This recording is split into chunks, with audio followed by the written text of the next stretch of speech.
तो देश की बहुसंख्य जनता इसका मतलब कि हमारे साथ है। और आने वाला चुनाव आप देखिएगा कि 150 सीट से ज़्यादा भारतीय जनता पार्टी क्रॉस नहीं करेगी। लोग मेरी बात को इसको लेकर के भले हंसे या ट्रोल करें, लेकिन जब 2024 का चुनाव का परिणाम जब आएगा तब देखिएगा, क्योंकि पूरा देश परेशान हो चुका है, पूरा देश समझ चुका है कि किस तरह गलत व्यक्ति के हाथ में देश जाने से आज देश का सोशल फ्रेमवर्क, देश में महंगाई, देश में बेरोजगारी, सब चीज़ों से लोग परेशान हैं। कि भारतीय जनता पार्टी जब से हमारा अलायंस का फॉर्मेशन हुआ है, इंडिया अलायंस, और प्लस जब से हमारा नाम इसका हुआ है इंडिया, तब से उनमें बेचैनी है और वो लगातार ये इस कोशिश में हैं कि कन्फ्यूजन हमारे यहाँ करने का प्रयास करें, लोगों के बीच में हमारे गठबंधन के बारे में कन्फ्यूजन फैलाएं, लेकिन ऐसा कुछ भी नहीं है। बिहार हम क्रांति के जनक रहे हैं, बदलाव के जनक रहे हैं, हमेशा ने बिहार ने देश को एक नई दिशा दी है।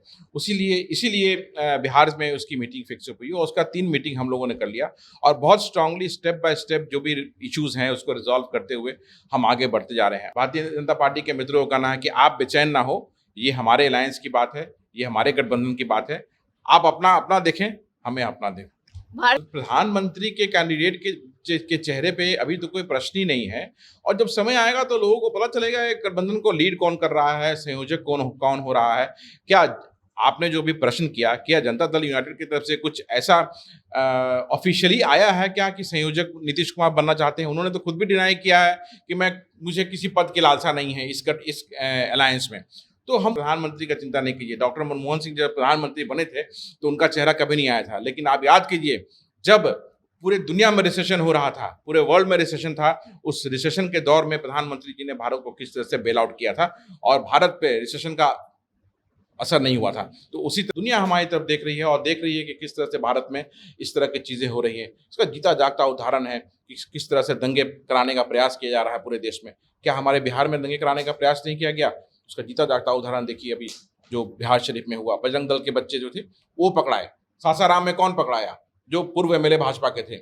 इन्होंने पूरा प्रयास किया कि बिहार को भी जला दे दंगों में, लेकिन हमारी प्रतिबद्धता देखिए महागठबंधन सरकार की कि हमने रोका इन्हें। तो ये पूरा देश देख रहा है अब कि धर्म के नाम पे ये देश को जला करके ध्रुवीकरण करने का प्रयास करते हैं वोटों का। देखिए राष्ट्रीय स्वयंसेवक संघ जो है आरएसएस, उसका ये हमेशा शुरू से मूल रहा है चीज कि वो किस तरह से प्रत्यक्ष या अप्रत्यक्ष रूप से आरक्षण को कमजोर करे, और उसने ये आज के दिन में कर भी दिया है भारतीय जनता पार्टी के माध्यम से। देखिए इसमें क्या है ना, लोग अगर नहीं समझते हैं तो मेरी बातों को गौर से सुने, आपके माध्यम से जो मैं बोल रहा हूँ, और ध्यान से इस चीज को सोचे समझे लोग, आजकल के बच्चे और जो पिछड़े वर्ग के आरक्षित वर्ग के हमारे जो लोग हैं, वंचित समाज जो हमारा है, वो इस चीज को समझे कि किस तरह से डिसइन्वेस्टमेंट के नाम पर जो सरकारी कंपनियों को प्राइवेटाइज किया जा रहा है, जहां से नौकरियां निकलती थी, चाहे वो रेलवेज हो, एविएशन हो या और डिफरेंट लोग संस्थान जो हैं, पीएसयूज जो हैं, वहां से जो नौकरियां निकलती थी आज उसको प्राइवेटाइज कर दिया गया है डिसइन्वेस्टमेंट के नाम पे कि वो कंपनियां लॉस में हैं। 2024 का लोकसभा चुनाव बेहद ही करीब है और इसके लिए पूरे भारत में 2 दल बनकर तैयार हो चुके हैं, इंडिया और एनडीए। लेकिन एनडीए वाले जो हैं उनका लगातार यही कहना है कि इंडिया गठबंधन जो है पूरी तरह से अभी इस तरह से सफल नहीं हो पाया है, बनकर तैयार तो जरूर हुआ है लेकिन उसमें आपसी सहमति नहीं बन पा रही है। तो आज हमारे साथ हैं बिहार कांग्रेस सेवा दल के अध्यक्ष आदित्य पासवान जी, उनसे हम बातचीत करेंगे और जानते हैं कि इस पे इनका क्या कहना है। नमस्कार, आप देख रहे हैं द बिहार प्रोजेक्ट और मैं हूं आपके साथ आत्मजा। तो आइए इनसे कुछ बातचीत करते हैं। सर, इंडिया गठबंधन बन गया है लेकिन 3 बैठकें हो चुकी हैं, अभी तक संयोजक का नाम तय नहीं हो पाया है और ऐसा बीजेपी वालों का कहना है और बाकी जो जानकार हैं पॉलिटिशियंस उनका भी कहना है कि आने वाले समय में जब सीट का बंटवारा होगा तो आप लोगों में मतभेद होगा। इस पे आप क्या कहेंगे? ये बहुत ही हास्यास्पद बात है, क्योंकि भारतीय जनता पार्टी जब से हमारा अलायंस का फॉर्मेशन हुआ है, इंडिया अलायंस, और प्लस जब से हमारा नाम इसका हुआ है इंडिया, तब से उनमें बेचैनी है और वो लगातार ये इस कोशिश में हैं कि कन्फ्यूजन हमारे यहाँ करने का प्रयास करें, लोगों के बीच में हमारे गठबंधन के बारे में कन्फ्यूजन फैलाएं, लेकिन ऐसा कुछ भी नहीं है। आप पूरे देश ने देखा कि कैसे पटना से बिहार से स्टार्ट हुई और बिहार हम क्रांति के जनक रहे हैं, बदलाव के जनक रहे हैं, हमेशा ने बिहार ने देश को एक नई दिशा दी है। इसीलिए बिहार में उसकी मीटिंग फिक्स हुई और उसका 3 मीटिंग हम लोगों ने कर लिया और बहुत स्ट्रांगली स्टेप बाय स्टेप जो भी इश्यूज हैं उसको रिजॉल्व करते हुए हम आगे बढ़ते जा रहे हैं। और जहाँ तक सीट शेयरिंग की बात है, एक कॉमन प्लेटफॉर्म पे वो भी हो जाएगा और जब होगा तो देश की सारी जनता, देश के सारे लोग, हमारे भारतीय जनता पार्टी के, विशेषकर हमारे भारतीय जनता पार्टी के मित्र जो उनके मन में कन्फ्यूजन है, उन्हें दूर हो जाएगा, उन्हें ये कन्फ्यूजन दूर कर दिया जाएगा कि किस तरह से हमारी सीट शेयरिंग हो रही है। तो हमारे आपके माध्यम से मेरा भारतीय जनता पार्टी के मित्रों को कहना है कि आप बेचैन ना हो, ये हमारे अलायंस की बात है, ये हमारे गठबंधन की बात है। आप अपना अपना देखें, हमें अपना दें। भारतीय जनता पार्टी के लिए ठीक है, लेकिन जनता भी ये जानना चाहती है कि आप लोग पीएम कैंडिडेट किसको कर रहे हैं, क्योंकि जदयू है तो नीतीश कुमार की ब्रांडिंग करने में लगी है और इधर कांग्रेस राहुल गांधी को बता रही है कि वो पीएम कैंडिडेट होंगे। तो आप लोग का आपसी सहमति अभी तक बन क्यों नहीं पा रही? कोई एक का चेहरा आप लोग सामने क्यों नहीं ला पा रहे हैं? नहीं, अभी प्रधानमंत्री के कैंडिडेट के चेहरे पे अभी तो कोई प्रश्न ही नहीं है, और जब समय आएगा तो लोगों को पता चलेगा एक गठबंधन को लीड कौन कर रहा है, संयोजक कौन कौन हो रहा है।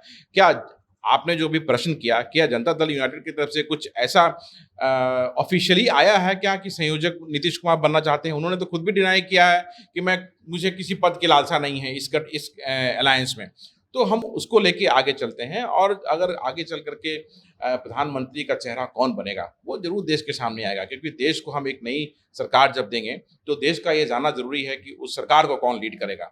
तो ये बिल्कुल ही आपका कहना बिल्कुल सही है, लोगों को मालूम होना चाहिए, और आने वाले दिनों में लोगों को मालूम चल भी जाएगा, क्योंकि हमारे यहाँ आप देखिए अलग अलग क्षेत्रों से अलग अलग लोग हैं जो इस पद के लिए बिल्कुल ही एबल हैं, जो सक्षम हैं देश को चलाने के लिए, जिन्होंने पहले भी आपको भारत के मंत्रिमंडल में रह करके उन संबंधित मंत्रालयों को चलाया है पहले भी, तो आज भी वैसे लोग हैं। अब ये आपस में अलायंस का जब बात है, ये एक कॉमन प्लेटफॉर्म पे आके ये डिसाइड होगा कि प्रधानमंत्री का कैंडिडेट कौन होगा, और ये देश डिसाइड करेगा। पहले हमारे अलायंस हमें पटकनी देने दीजिए ना पहले, उसके बाद प्रधानमंत्री का चिंता नहीं कीजिए। डॉक्टर मनमोहन सिंह जब प्रधानमंत्री बने थे तो उनका चेहरा कभी नहीं आया था, लेकिन आप याद कीजिए जब पूरे दुनिया में रिसेशन हो रहा था, पूरे वर्ल्ड में रिसेशन था, उस रिसेशन के दौर में प्रधानमंत्री जी ने भारत को किस तरह से बेल आउट किया था, और भारत पे रिसेशन का असर नहीं हुआ था। तो उसी तरह से जो भी प्रधानमंत्री बढ़ेगा वो बहुत एक एबल चेहरा होगा। आज की तरह वो जुमलेबाज नहीं होगा कि देश को बार बार जुमला दे करके देश को परेशान करने वाला व्यक्ति बिल्कुल नहीं होगा। आप इस चीज को लेके कॉन्फिडेंट हो कि जब इलेक्शन के बाद या इलेक्शन के पहले जब प्रधानमंत्री का कैंडिडेट चुना जाएगा तो उसमें आप लोगों में आपस में कोई प्रॉब्लम्स नहीं होगी, जितने भी पार्टीज हैं? 100% नहीं होगी। अभी जब आपने देखा कि 3 बैठक जो हमारी हुई, किस स्विफ्टली किस सफलता से हमने 3 बैठक को कंप्लीट किया, और बड़ी ही सुचारू रूप से, बड़ी ही अच्छे तरीके से हमारा गठबंधन आगे बढ़ता जा रहा है। और यही कारण है कि भारतीय जनता पार्टी में बेचैनी है, बेचैनी उनके धरा हुआ है। इसलिए अनाप शनाप कुछ भी बयान आपको, चाहे वो गृह मंत्री जी हो, चाहे वो प्रधानमंत्री जी हो, तरह तरह का बयान रोज हम देखने को मिल रहा है इंडिया के बारे में।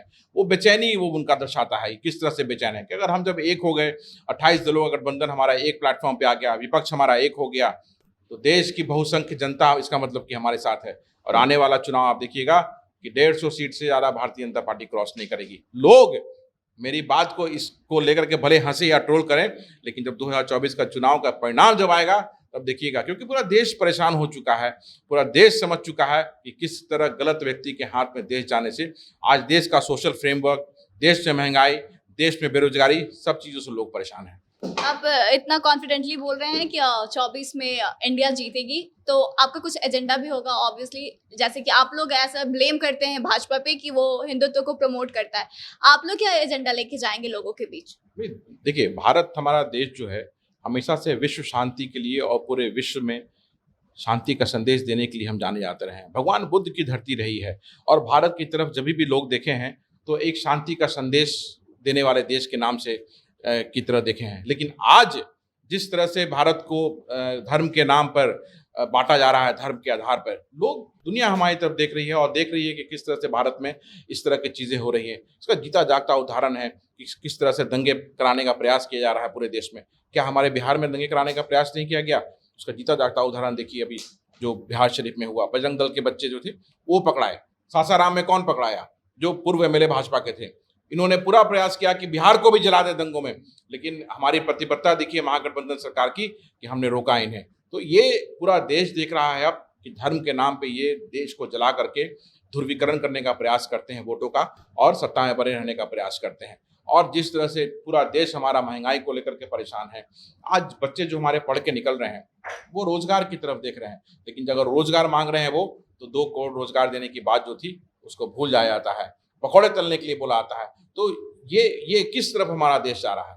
कांग्रेस पार्टी या हमारा इंडिया अलायंस जो गठबंधन है, हम जैसे ही सत्ता में वापस आएंगे फिर देश में वही अमन चैन शांति लाने का भरपूर प्रयास करेंगे और हमें पूर्ण विश्वास कि जो प्रेम हमें मिलेगा उससे हम ये फिर से स्थापित कर लेंगे और देश में जो महंगाई है, बेरोजगारी है, उसे दूर करेंगे। आप देखिए आज मणिपुर में क्या हुआ, हमारी बहनों बेटियों को किस तरह से निर्वस्त्र करके गैंगरेप किया गया और वहाँ के जब मुख्यमंत्री से जब ये प्रश्न किया गया तो वो कहते हैं ये छोटी घटना है, ऐसी घटनाएं होती रहती है।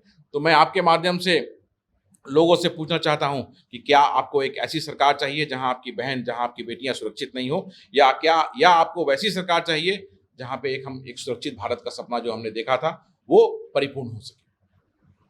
ऐसे इंडिया गठबंधन की तरफ से हमेशा कहा जाता है कि आरक्षण विरोधी है बीजेपी सरकार, तो आप लोगों को ऐसा क्यों लगता है कि आरक्षण विरोधी है? देखिए राष्ट्रीय स्वयंसेवक संघ जो है आरएसएस, उसका ये हमेशा शुरू से मूल रहा है चीज कि वो किस तरह से प्रत्यक्ष या अप्रत्यक्ष रूप से आरक्षण को कमजोर करे और उसने ये आज के दिन में कर भी दिया है भारतीय जनता पार्टी के माध्यम से। देखिए इसमें क्या है ना, लोग अगर नहीं समझते हैं तो मेरी बातों को गौर से सुने आपके माध्यम से जो मैं बोल रहा हूँ और ध्यान से इस चीज को सोचे समझे लोग, आजकल के बच्चे और जो पिछड़े वर्ग के आरक्षित वर्ग के हमारे जो लोग हैं, वंचित समाज जो हमारा है, वो इस चीज को समझे कि किस तरह से डिसइन्वेस्टमेंट के नाम पर जो सरकारी कंपनियों को प्राइवेटाइज किया जा रहा है, जहां से नौकरियां निकलती थी, चाहे वो रेलवेज हो, एविएशन हो या और डिफरेंट लोग संस्थान जो हैं, पीएसयूज जो हैं, वहां से जो नौकरियां निकलती थी आज उसको प्राइवेटाइज कर दिया गया है डिसइन्वेस्टमेंट के नाम पे कि वो कंपनियां लॉस में है। डिसइन्वेस्टमेंट एक अच्छी प्रोसेस है, पब्लिक प्राइवेट पार्टनरशिप हम लाते हैं ताकि जो सिक यूनिट्स हैं उसको रिवाइव किया जा सके। और 1991 में जब भारत ने अपनी इकोनॉमी को खोला था दुनिया के लिए, ग्लोबल इकोनॉमी जब भारत बनना शुरू हुआ था, डिसइन्वेस्टमेंट का प्रोसेस उस वक्त ही शुरू हुआ था, लेकिन उसमें जो सिक यूनिट्स थी उसको रिवाइव करने के लिए पब्लिक प्राइवेट पार्टनरशिप उसमें लाया गया। आज जो इंडस्ट्री सिक नहीं है, जो पीएसयू सिक नहीं है, डिसइन्वेस्टमेंट के नाम पे उसमें भी प्राइवेट पार्टनरशिप ला करके व्यापारी मित्रों को बेच दिया रहा है। इसका सबसे बड़ा उदाहरण आज देखिए रेलवे में किस तरह से अदानी को ले आया गया। इसी तरह से और भी बहुत सारे पीएसयूज हैं जो प्राइवेट हाथ में जा रहे हैं, तो वहां से जो नौकरियां निकलती थी अब वो नहीं निकलेंगी, या निकलेंगी तो उसमें आरक्षण का लाभ नहीं मिलेगा। प्लस जो नौकरियां आज केंद्र सरकार के द्वारा निकल रही हैं उसमें मैक्सिमम कॉन्ट्रैक्चुअल निकल रही हैं, उसमें आरक्षण का लाभ क्या दिया जा रहा है? नहीं दिया जा रहा है। तो आज ये लोगों को समझना है, आज देश के बहुजन को ये समझना है कि अगर ये सरकार रही तो जो थोड़ा बहुत आरक्षण का लाभ आज आपको मिल रहा है, आपके बच्चों को मिल रहा है, वंचित समाज को जो मिल रहा है, कल वो भी नहीं मिलेगा।